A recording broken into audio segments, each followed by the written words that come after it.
আসসালামু আলাইকুম এভরিওয়ান, কী অবস্থা সবার? আশা করি সবাই ভালো আছেন। আজকে আমি আপনাদের জন্য নিয়ে এলাম ঝাল ঝাল পটলের ভর্তা রেসিপি। প্রথমে আমি একটি কড়াইয়ে সরিষার তেল নিয়ে নিব, এরপর নিয়ে নিব 3 কোয়ার মতো রসুন, এরপর আমি নিয়ে দিব বেশ কিছু পরিমাণ চিংড়ি মাছ, এরপর আমি নিয়ে নিব আমার কেটে রাখা পটলগুলো। আমি এখানে খোসাসহ পটলগুলো দিয়েছি। পটলগুলো দেওয়ার পরে আমি কিছুক্ষণ ভেজে নিব।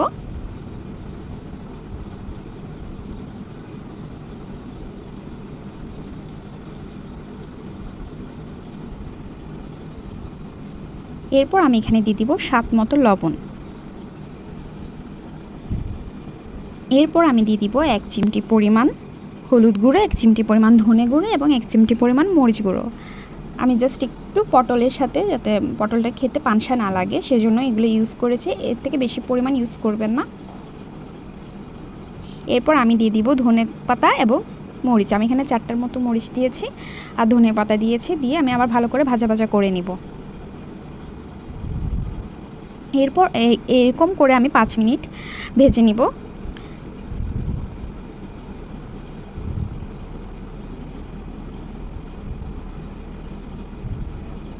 এভাবে ভাজা ভাজা হয়ে এলে আমি ঠান্ডা করে ব্লেন্ড করে নিব। ব্লেন্ড করে নেওয়ার পরে আমি যে তেলে পটলটা ভেজেছিলাম ওই তেলে বেশ কিছু পরিমাণ পেঁয়াজ কুচি দিয়ে আমার ব্লেন্ড করে রাখা পটলগুলো দিয়ে নেড়ে নিব।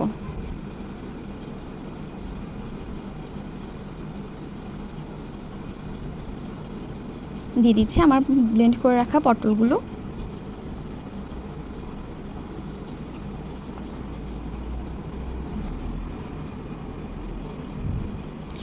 এভাবে আমি 5 মিনিট আবার তেলের সাথে পেঁয়াজের সাথে ভালো করে ভাজা ভাজা করে নেব, যতক্ষণ না ভালো করে টেনে আসছে। পটলগুলো ভালো করে ভাজতে হবে।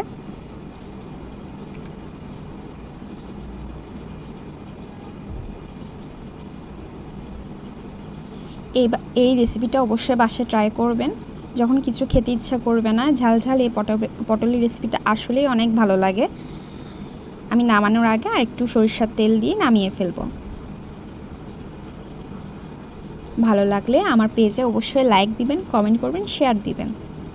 আর অবশ্যই রেসিপি বাসায় ট্রাই করে আমাকে জানাতে ভুলবেন না কিন্তু। Thank you so much.